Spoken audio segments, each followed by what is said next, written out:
Alright guys, welcome back to the garage. Now Tuesday the 2nd of February 2021, and we're just back out in the garage to get the garage organized to be able to move the body tub over sort of at a 45-degree angle in the center of the garage so we can get to the front of the car so we can do the engine bay repaint project. So what we're going to do is we're going to be moving a whole bunch of stuff around the garage and probably storing most of the body panels on the far wall, and probably relocating some of these bins and parts, etc., that I had to move from the trailer in order to make some space for the chassis. So that's what the plan out here is for today, is just to do some reorganization and hopefully get the body tub moved into the proper position that it needs to be in for me to be able to continue on with this project. So just an organization day, cleaning and organization, and we'll move on from there.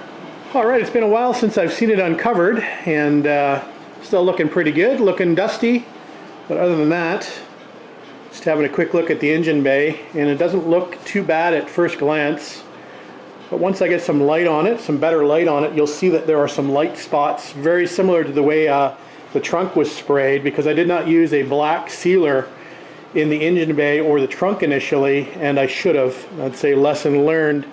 So we'll go back, we'll sand this down, we'll seal it with our black epoxy primer, and then we'll paint the royal blue 3 coats over top of that, followed by the clear coat. The exterior of the body was done with the black and black sealer, and it looks much better. Coverage is much better. So yeah, again, quite dusty, but looking pretty good. So we'll endeavor to hook the shop crane up, and still got the ropes here. I do have some pickup points sort of masked off, and with some rubber tubing in there so we're not to scratch anything. And we're going to use these pickup points back here on the rear shelf. So we'll pick that up and we'll move it across on a 45, and we'll bring you back when we got it reset.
About 7 p.m. and we've got the car situated where we want it to be.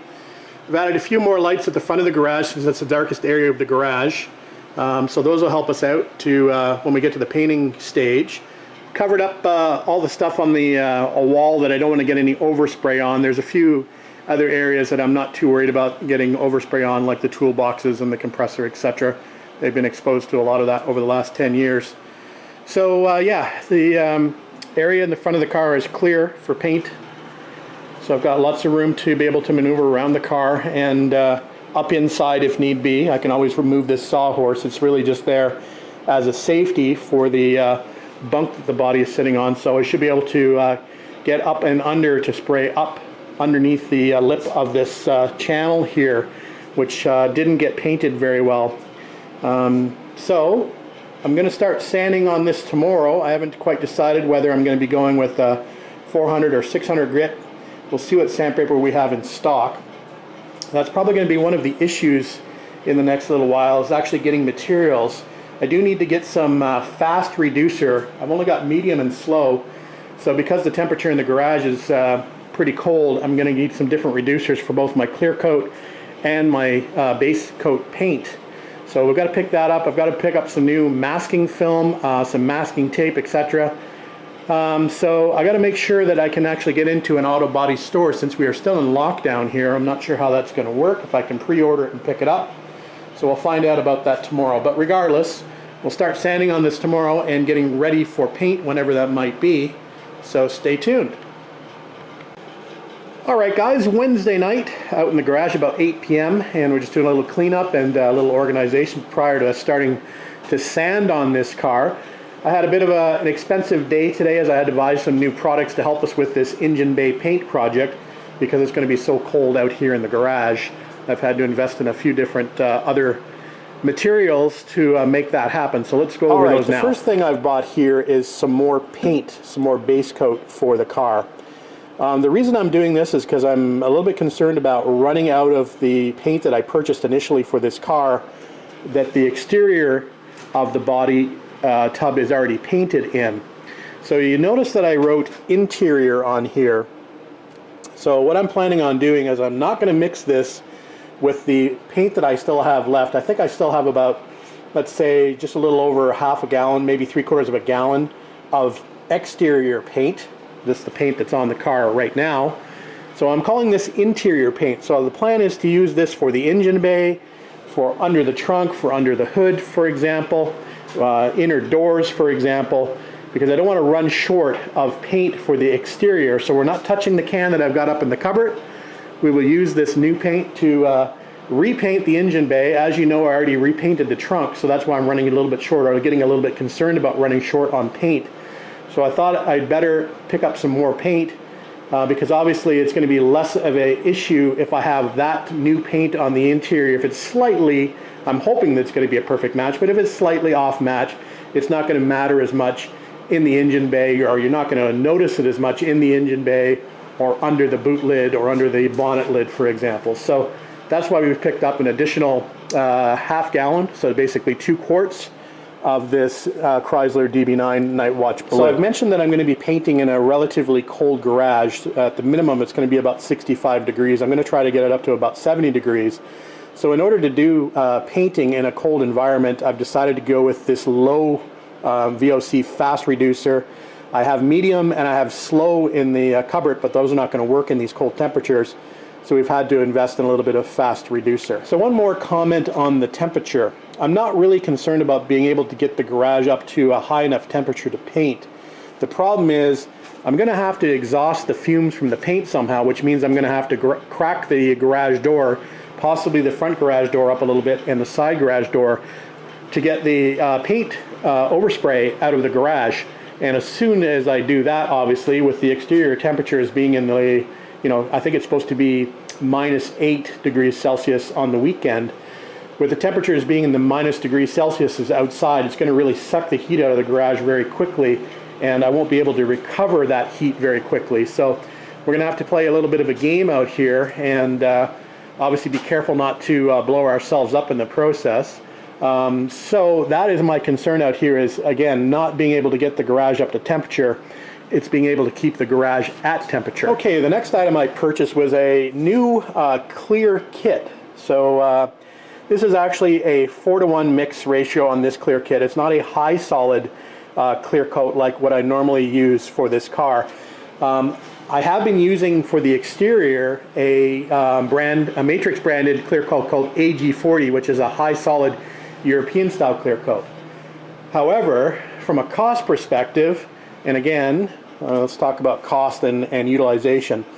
The plan for this clear coat is to use this again in the areas where you're not going to really see things and it's not going to be exposed to direct sunlight or harsh conditions. So again, inside of the boot lid, inside of the bonnet, inside of the engine bay, there's going to be less abuse, let's say, of the actual clear coat. So what I've done is I've actually purchased a cheaper clear coat. And when I say cheaper, I'll give you an example. I was going to buy, I do have some AG40 clear coat in the cupboard. Unfortunately, I don't have a fast hardener for it. To buy a fast hardener, a 2.5 liter fast hardener, was going to be $140. So to put that into perspective, this kit, this entire kit here, with the activator or hardener and the clear coat, I believe was $79. So anyway, we've gone with the cheaper clear coat. We hope that doesn't come back to bite us in the ass, but sometimes you got to make some accounting for budget. Just wanted to add one more thing about the Proform brand clear coat. I'm actually using a Proform brand sealer that I've been happy with, so that's the reason I went with the Proform clear coat. There were other options that were as cheap or possibly even cheaper for clear coat, but I was happy with the Proform epoxy primer that I've been using, so we've decided to go ahead and give this a try based on the success of the epoxy. A few other things purchased. We were running short on masking paper, so we've ordered some new masking paper. This is a new product that I'm going to try out. It's just a pre-taped plastic masking film. So I thought I'd give this a shot. I just bought this off of Amazon. I think it was relatively cheap. I think it was like 10 or 13 bucks. So 5 by 65 feet. So we'll see if this comes in handy or not. Anyway, the other thing I bought was some masking film. This is the film wrap, the thin film wrap that goes over the car for overspray protection. So we've got a new box of that.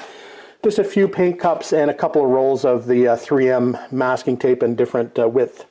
So if you're interested in the cost of all of this stuff, it's a little bit shocking as usual. So I couldn't talk the lady down at the paint shop to give me a bit of a break on the paint. Normally I would pay $300 for a half gallon for this Chrysler DB9. I think the normal price is about $370 for a half gallon.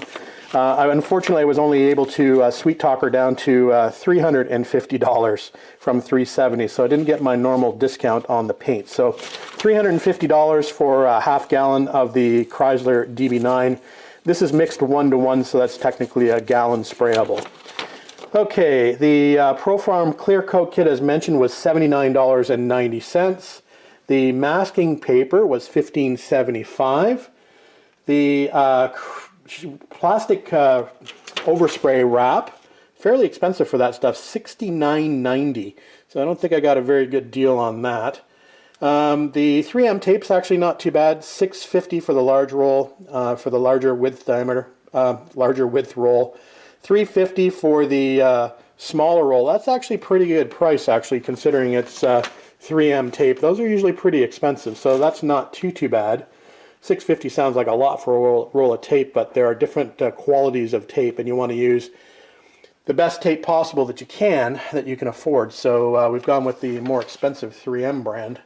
The paint mixing cups were $4.20 for the, and these are fairly expensive too, so $4.20 for the small cups and $4.25 for the large cups. The fast reducer that I bought, and unfortunately they don't have a smaller container of this fast reducer because it'll take me a while to go through that. That was $47.90. And I've talked about this reducer versus a Matrix brand reducer. Technically do the same thing. The Matrix brand reducer is double the price of that. So again, a little bit of a budget cut on the reducer for the base coat paint. And that'll also be used for reducing the sealer coat of the epoxy primer. All right, so the products are all lined up and ready to go. So I think what we'll do is we'll upload this video so you can see where I'm at, and then we'll get out here tomorrow and we will start sanding the engine bay. We'll get that all sanded down. I'm not sure how long that will take us. We're going to probably do a little bit of repairs here and there. I'm not happy with this area in particular, sprayed really dry, and it's actually quite, you can't really see it that well, but it's got quite a coarse texture here, so we're going to have to sand this down a little bit and possibly apply a little bit of body filler there. And there's a few other areas that were kind of dry sprayed here on these the sides of these pickups for the brackets for the hold down didn't get sprayed very well. So there's a few areas that need a little bit of work, more than just sanding. It might need actually a little bit of body work, and we'll attack that starting tomorrow. All right, that's it for now, guys. See you tomorrow.